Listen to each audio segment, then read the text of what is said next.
Hello friends, आज की इस वीडियो में हम बात करने वाले हैं कि कैसे आप घर बैठे बैठे अपने क्रेडिट कार्ड के पैसे को अपने बैंक अकाउंट में ट्रांसफ़र कर सकते हैं।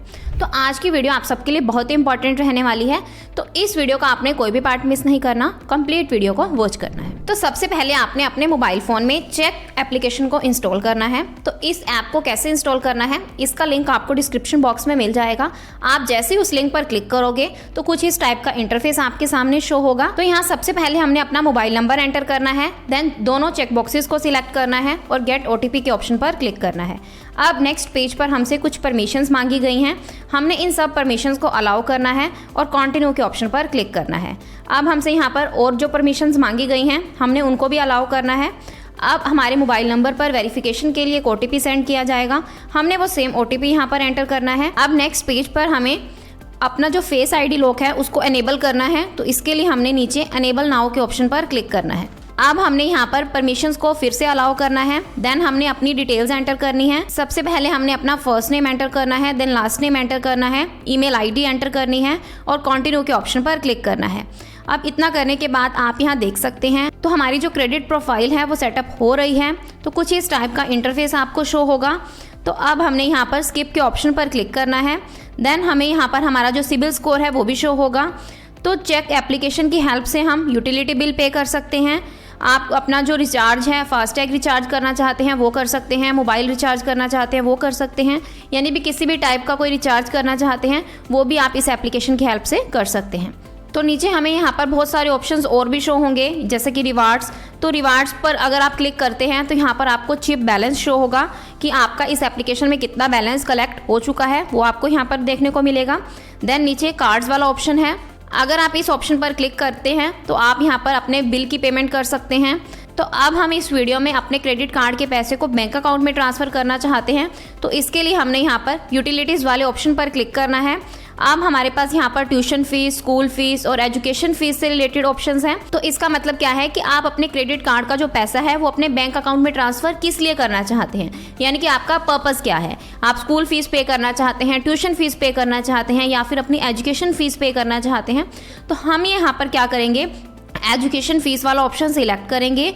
एजुकेशन फ़ीस वाला ऑप्शन सिलेक्ट करने के बाद तो हमने यहाँ पर अमाउंट एंटर करनी है कि आप कितनी अमाउंट मतलब जो है वो ट्रांसफ़र करना चाहते हैं। तो हम यहाँ पर फ़िलहाल 2000 करना चाहते हैं, तो इसलिए हम यहाँ पर 2000 एंटर करेंगे और कंटिन्यू के ऑप्शन पर क्लिक करना है। अब नेक्स्ट पेज पर रिसिपेंट डिटेल्स एंटर करनी है। तो यहाँ पर रिसिपेंट का मतलब आप समझ लो। पहले सबसे पहले क्या होता है कि अगर आप अपना जो क्रेडिट कार्ड है उसका पैसा बैंक अकाउंट में ट्रांसफ़र करना चाहते हैं, यानी कि आपका खुद का ही क्रेडिट कार्ड नहीं होना चाहिए। अगर आपका खुद का क्रेडिट कार्ड है तो आपका जो बैंक अकाउंट है वो आपके बैंक अकाउंट में जो पैसा है वो ट्रांसफ़र नहीं होगा।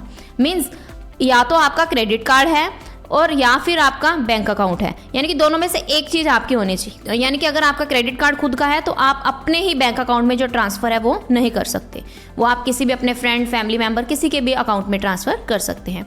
तो यहाँ पर रिसिपेंट में आप जिसके बैंक अकाउंट में ट्रांसफ़र करना चाहते हैं उसकी ही आपने यहाँ पर डिटेल्स एंटर करनी है। तो यहाँ हमारे पास 2 ऑप्शंस हैं, first UPI ID, second bank details. तो आप यहाँ पर यूपीआई आईडी के बेसिस पर भी कर सकते हैं जो ट्रांसफ़र है, और आप यहाँ पर बैंक डिटेल्स के बेसिस पर भी कर सकते हैं। तो अगर आप यहाँ पर यूपीआई आईडी के बेस पर करना चाहते हैं तो यहाँ पर सबसे पहले आपने रिसिपेंट नेम एंटर करना है, यानी कि जिसके बैंक अकाउंट में ट्रांसफ़र करना चाहते हैं उसका नेम एंटर करोगे, उसकी यूपीआई आईडी एंटर करोगे, पैन नंबर एंटर करोगे और नेक्स्ट के ऑप्शन पर क्लिक करना है।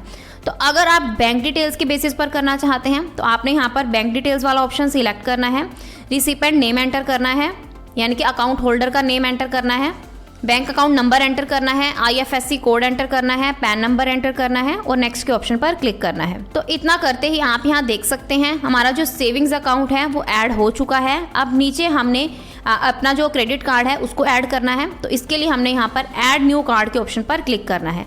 अब हमने अपने जो कार्ड की डिटेल्स हैं वो एंटर करनी है। सबसे पहले अपना कार्ड नंबर एंटर करना है, देन वैलिड अप टू में एक्सपायरी डेट कि आपका जो क्रेडिट कार्ड है वो कब एक्सपायर होगा वो डेट आपने मेंशन करनी है, सीवीवी एंटर करना है और कंटिन्यू के ऑप्शन पर क्लिक करना है। तो अब हमें यहाँ पर कंप्लीट पेमेंट समरी शो होगी। तो यहाँ पर हम जो ट्रांसफ़र करना चाहते हैं वो 2000 का करना चाहते हैं, तो इसलिए हमें यहाँ पर 2000 शो हो रहा है। नीचे सर्विस चार्जेस में 68 रुपीज़ शो हो रहे हैं। देन हमें यहाँ पर 15 रुपये का डिस्काउंट मिल जाता है। तो यहाँ पर हमने जो एक्स्ट्रा चार्जेस पे करने हैं वो 52 ही हैं। तो चेक एप्लीकेशन बहुत ही बेस्ट एप्लीकेशन कंसिडर की गई है, क्योंकि यहाँ पर आपको बहुत ही कम चार्जेस पे करने पड़ते हैं। बाकी अगर आप ATM की हेल्प से ट्रांसफ़र करते हैं या फिर अपना किसी और ऐप के थ्रू करते हैं तो आपको यहाँ पर बहुत ज़्यादा एक्स्ट्रा चार्जेस पे करने पड़ते हैं। तो ये एप्लीकेशन फिर भी उन ऐप्स के कंपैरिजन में बहुत ज़्यादा बेस्ट मानी जाती है, क्योंकि यहाँ पर आपको बहुत ही कम यानी कि ना के बराबर ही चार्जेस पे करने हैं और आपका जो ट्रांसफ़र है वो ईजिली हो जाता है। तो अब यहाँ पर जो अमाउंट आपके बैंक अकाउंट में ट्रांसफ़र होगी वो 2000 होगी, और जो पे आपको करनी होगी वो आपको यहाँ पर 2052 रुपये करनी होगी, यानी कि आपको यहाँ पर 52 रुपीज़ ही एक्स्ट्रा चार्जेस के तौर पर पे करने पड़ेंगे। तो हमने यहाँ पर पे 2052 इस ऑप्शन पर क्लिक करना है।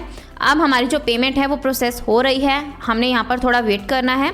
अब हमारे मोबाइल नंबर पर वेरिफिकेशन के लिए एक OTP सेंड किया जाएगा कि आपके क्रेडिट कार्ड से जो अमाउंट है वो डिडक्ट हुई है, यानी कि कटी है या नहीं कटी।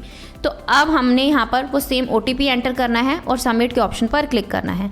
तो इतना करने के बाद हमारी जो पेमेंट है वो सक्सेसफुली ट्रांसफ़र हो जाएगी। तो कई बार क्या होता है कि साथ के साथ आपका जो पैसा है वो ट्रांसफ़र हो जाता है, कई बार 1 से 2 दिन का टाइम भी लग सकता है। तो आपने यहाँ पर क्या करना है, इन सब चीज़ों का ध्यान रखना है कि आपका अगर खुद का क्रेडिट कार्ड है तो आप अपने खुद के बैंक अकाउंट में ट्रांसफ़र नहीं कर सकते। तो आप यहाँ पर अपने किसी भी फैमिली मेम्बर या फिर किसी भी फ्रेंड का करना चाहते हैं तो उसकी ही डिटेल्स के बेसिस पर, यानी कि उसके बैंक अकाउंट में ही आप यहाँ पर जो ट्रांसफ़र है वो कर सकते हैं। आई होप ये वीडियो आपके लिए बहुत ही इन्फॉर्मेटिव होगी। अगर आपको फिर भी कोई डाउट है तो आप कमेंट सेक्शन में पूछ सकते हैं। So this is the end of my video. अगर आपको मेरी वीडियो अच्छी लगी हो तो प्लीज़ मेरी वीडियो को लाइक करें और मेरे चैनल को सब्सक्राइब करें। Thanks for listening and thank you everyone.